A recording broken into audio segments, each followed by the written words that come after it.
get started. Thank you everyone for joining us tonight.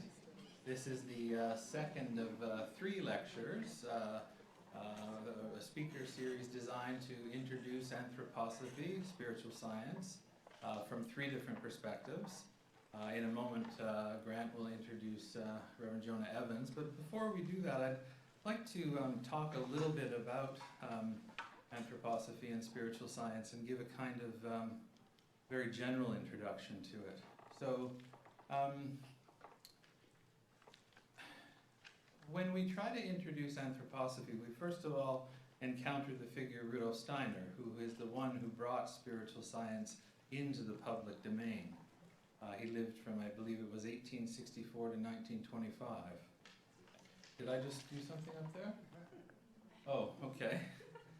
That's actually not that was supposed to be out in the hallway, but that's okay. You're going to see a series of anthroposophical images behind me as I speak, so maybe that's not so inappropriate.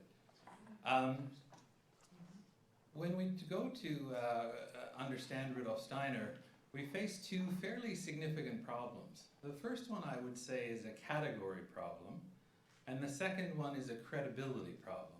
And let me go through both of those. When we're interested in a key contributor to culture, we usually have a category in which that person fits. So we're interested in a scientist or a figure skater or a politician. And although we may find them innovative and unique in some ways, they fit within some kind of category. What category does Rudolf Steiner fit in? People sometimes refer to him as a philosopher or a polymath, somebody who's an expert in many fields. But these descriptions don't really touch on the essence of what Rudolf Steiner was. Rudolf Steiner was an initiate, and that's a category that people are not familiar with. An initiate is somebody who, through intense personal work, develops the capacity for unfolding higher forms of consciousness. And through those higher forms of consciousness, new forms of cognition that enable the person to understand the world that we live in and ourselves in deeper ways than are currently possible through the current forms of knowledge that we have. What does an initiate discover? Well, Rudolf Steiner, his collected works fill 360 volumes. It's an outpouring of knowledge claims unrivaled in Western civilization. There's been nothing like it ever since the Greco-Roman days. What is in these 360 volumes? If you were to go back to Shakespeare and remember that quote from Hamlet, that the land of the dead is a realm from which no traveler returns, Steiner gives us nothing less than an atlas of that realm, detailed, complex, complete. Steiner's knowledge claims include what happens to the soul after we die. And his description is not simple, it's rich and complex as if you just tried to describe to somebody what living in a body was like and all the different things that can happen to human beings. He talks about why we reincarnate and what it means to reincarnate and what are the factors that lead to reincarnation. He talks about the being of the earth and the cosmos and what preceded it. And these are not his ideas or these theories. These are knowledge claims based on his in-depth and detailed experiences of these things through these higher forms of consciousness. So you can imagine that for an audience who is not familiar with the category, having spoken as I have, we're well into the credibility problem. The last time that there was anything like this credibility problem was really when the first scientists were starting to unfold their new ways of gathering knowledge. There was a time when the way of gathering knowledge, for example, in Europe, was to consult the scriptures. And along comes Galileo and others who say, no, rational assessment of perception and collecting data is how you collect knowledge. And when Galileo was scrutinized by the Catholic Church, there was quite a rich conversation between the priest who was his inquisitor and himself about what counted as ways of knowledge. It was a very interesting discussion, and I think we're into that level of discussion again with anthroposophy. So when we look at the credibility problem, we first of all have to understand that the way in which we achieve knowledge now, the most impactful would be the scientific method, is actually not, you can't actually evaluate Steiner's knowledge claims using that method. I'd like to read you something from a great philosopher, Quine, who wrote extensively about science. He's writing here about what he would call anomalous data, or data that doesn't fit into a current scientific paradigm.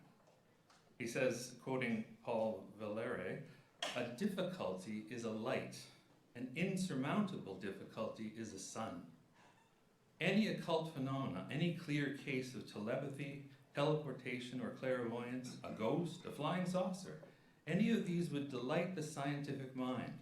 Scientists would withdraw in droves and glee to their drawing boards and linear accelerators. The mechanism of the occult phenomena would cry out for investigation, and a basic revolution in physics would be on the way." He goes on to say, "With respect to clairvoyance, we are faced with a challenge to our basic ways of thinking. Evidence of clairvoyance would have to be ironclad if we were to warrant a quest for the unimagined avenues through which clairvoyant information might pass. The scientist must be left to apportion his finite time and effort prudently. It's a matter of cost accounting." What's happened in our culture is that Steiner has been seen as not worth the time to take seriously. And I believe that's a grievous mistake. I believe that, having studied anthroposophy for many years, that anthroposophy represents the leading edge of human knowledge. And just as science was very hard for people who lived within the ecclesiastical tradition of the Catholic Church to understand, it was so different from the way they understood what qualified as knowledge. Anthroposophy is equally as profoundly different to everyday science. The way you become an initiate is through meditation. You have to develop inwardly to quite a high degree certain talents and abilities that slumber in average human beings. Now, this is not so different than the path of the scientist. Somebody who wants to understand modern physics has to understand quite a bit of mathematics. And mathematics is not just merely a matter of somebody showing you something. You have to do the inward work to have the aha moment to understand why differential calculus makes any sense. I studied in grade 11 that, and I still haven't had that particular aha moment. But many people obviously have, and those people build bridges and create spaceships and do all sorts of wonderful things. The cultivation of skills required by the clairvoyant are quite different, actually, and cannot be approached except through the development of those skills. We couldn't really ask somebody to understand physics, not really, if they weren't prepared to do the hard work of understanding the mathematics required to prove the physics equations. You can't really expect scientists to understand anthroposophy unless he's prepared to do the hard work of meditation. And so the question then of credibility really resolves into why. Why should we bother? Well, for those of us who have entered into anthroposophy more deeply, we don't just find a series of boundless theories. We find something that restores meaning to human life.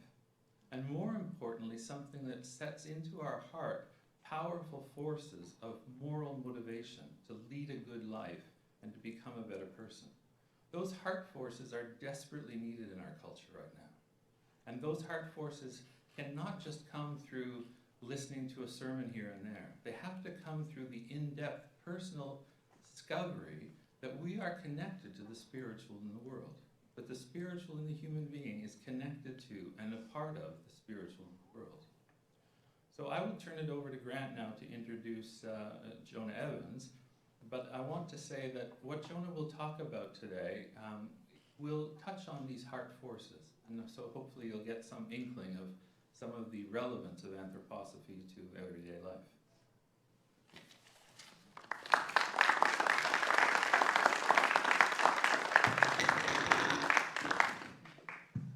Thanks, Rob. That was the most thoughtful introduction to anthroposophy I've heard in a long time. It's certainly a modern pursuit for the modern thinking human being, and so there's an excellent representative. Our next